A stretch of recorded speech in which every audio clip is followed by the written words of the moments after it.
Trainer है तो दे रहे हो। कोई बात नहीं, कोई बात नहीं।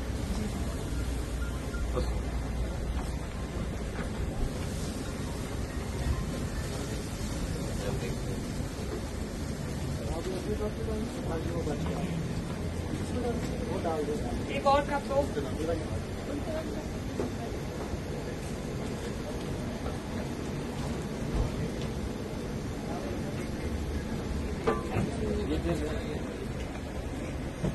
इस तरह ये दो ले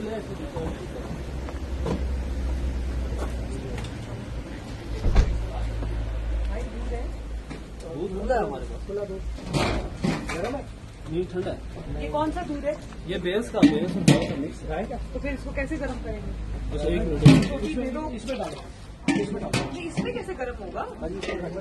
ऑयल का जलाना है तुमने? नहीं खैर चलेगा नहीं हो जाए। इसमें कोई बात नहीं, कोई बात नहीं। कहाँ से आई है? अच्छा, ये चाय डालो, कश्मीर से? वो अलग डालो। फिर तो आप उधर रखने में डालो, इधर डालो। इसमें डालो। शुगर का भाई इसमें शाशी है। हाँ। ये बॉक्स में रखा।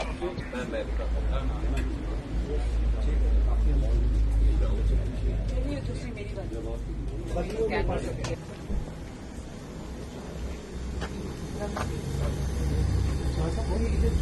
ये बताइए